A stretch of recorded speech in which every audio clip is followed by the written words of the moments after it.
Pemirsa, pasangan suami istri di Medan, Sumatera Utara memohon bantuan Presiden Prabowo Subianto setelah anaknya dituntut hukuman mati kasus penyeludupan 2 ton sabu.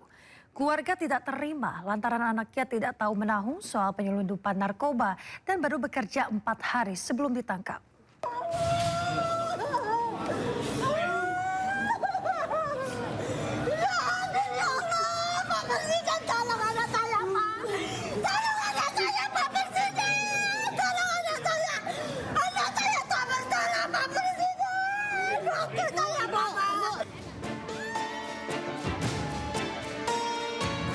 Sambil memeluk anaknya, Fandi Ramadan, tangis nirwana pecah setelah mendengar tuntutan hukuman mati atas kasus penyeludupan 2 ton sabu di Pengadilan Negeri Batam, Kepulauan Riau.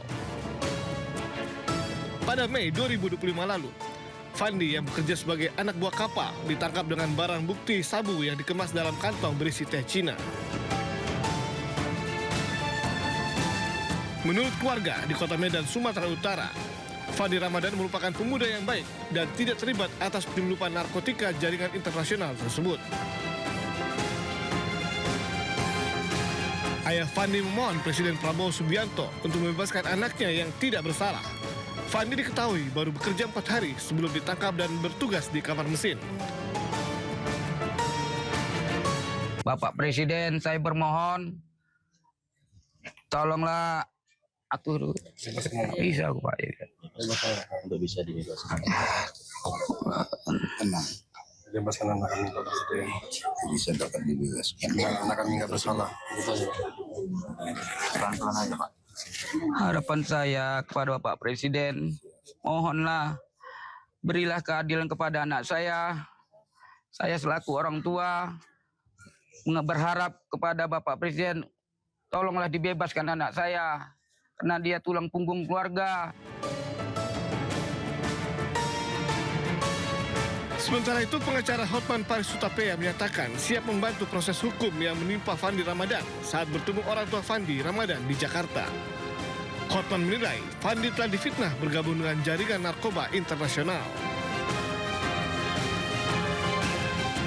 Sangat menghimbau kepada Bapak Jaksa Agung agar tolong diturunkan tim untuk mengeksaminasi apakah, karena apapun namanya surat tuntutan pun bisa dicabut kok demi keadilan, kenapa enggak? Demikian juga kepada majelis hakim di Pengadilan Negeri Batam dan juga nanti Ketua Pengadilan Tinggi Kepri agar benar-benar mendengarkan tangis dari orang tua korban fitnahan ini. Sebelumnya, Fandi Ramadan bersama 5 kru kapal Sea Dragon, termasuk nahkoda kapal ditangkap BNN, TNI, Polri, dan Bea Cukai di perairan Tanjung Balai Karimun, Kepulauan Riau pada 21 Mei 2025 lalu. Kapal yang diawaki Fandi membawa 1,9 ton sabu yang berasal dari jaringan internasional Golden Triangle. Dari Jakarta dan Medan, Sumatera Utara, Sofyan Firdaus dan Yuda Bahar, iNews melaporkan. Pemirsa, melalui kuasa hukumnya, mantan Kapolres Bima AKBP Didik Putra Kunchoro menyampaikan surat pernyataan terkait dugaan kasus narkotika yang menjeratnya. Didik menegaskan tidak pernah memerintahkan anggotanya meminta uang kepada pihak tertentu, serta menyebut narkotika dalam koper yang ditemukan saat penggeledahan adalah milik pribadinya. Dengan hormat yang bertanda tangan di bawah ini, nama Didik Putra Kunchoro, SIK MSI, pangkat garing NRP AKBP garing 7903 1391. Tempat tanggal lahir Kediri 30 Maret 1979, umur 46 tahun. Alamat Taman Royal Arum, Kelurahan Poris, Kecamatan Cipondoh, Kota Tangerang, Banten. Dengan ini menyatakan, 1, bahwa saya menyatakan saya tidak pernah memerintahkan kepada saudara AKP Maulangi, SHMA, mantan Kasat Res Narkoba, Polres Bima Kota, untuk meminta uang kepada seseorang yang bernama Ko Erwin.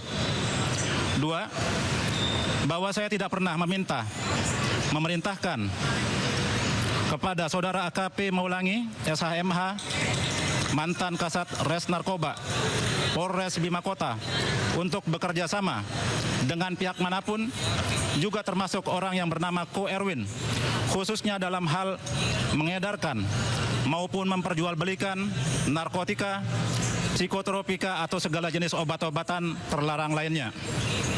3, bahwa saya tidak pernah mengenal, tidak pernah bertemu, dan tidak pernah bekerja sama dalam bentuk apapun dengan seseorang yang bernama Ko Erwin.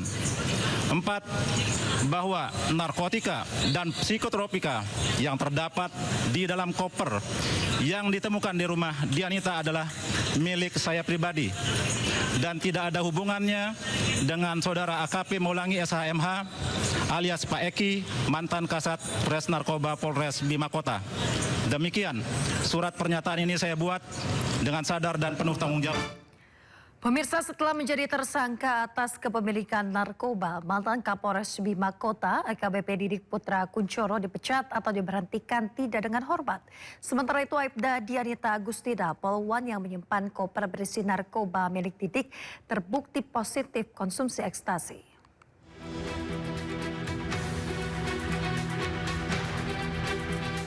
Narkoba bisa merayu siapa saja untuk menggunakannya, termasuk oknum anggota polisi. Seperti yang dilakukan mantan Kapolres Bima Kota AKBP Didik Putra Kunchoro. Kasus berawal dari nyanyian anak buah Didik mantan Kasat Narkoba Polres Bima AKP Malaungi yang ditangkap akibat peredaran sabu di Kota Bima. Dari pengakuan Malaungi, ia menyebut keterlibatan atasannya yang tak lain AKBP Didik Putra Kunchoro. Polisi langsung bergerak menangkap Didik. Dari nyanyian Didik, ia menyebut menyimpan narkoba di rumah polwan Aibda Dianita Agustina. Polisi kembali memburu Aibda Dianita hingga berhasil menemukan koper yang dimaksud. Bukan sembarang koper, koper putih itu berisi berbagai jenis narkoba, termasuk 49 butir pil ekstasi. Tak lama, polisi lakukan gelar perkara dan memutuskan status AKP Didik dari saksi menjadi tersangka. AKP Didik terbukti bersalah atas pemilikan narkoba. Setelah menjadi tersangka, AKP Didik Putra Kunchoro jalani sidang Komisi Kode Etik Divisi Propam Polri. Didik diputuskan bersalah dan langsung dipecat atau pemberhentian tidak dengan hormat. Pemberhentian tidak dengan hormat atau PTDH sebagai anggota Polri. Atas putusan tersebut, pelanggar di hadapan Ketua dan anggota komisi pada putusan sidang menyatakan menerima. Kini Didik Putra Kunchoro dijerat pasal berlapis dan terancam hukuman seumur hidup. Kasus rupanya belum usai setelah Didik diberhentikan tidak dengan hormat. Aibda Dianita Agustina, polwan yang menyimpan koper berisi narkoba milik, rupanya terbukti positif mengkonsumsi ekstasi. Tidak berhenti di situ, istri Didik, Miranti Afruana, juga terbukti melakukan hal yang sama. Tim Liputan Ainus melaporkan. Pemirsa, Kapolri Jenderal Listio Sigit Prabowo perintahkan jajaran Propam Polri untuk lakukan tes urin terhadap seluruh anggota Korps Bayangkara. Perintah tersebut dikeluarkan menyusul masih ditemukannya anggota Polri yang terlibat kasus narkoba.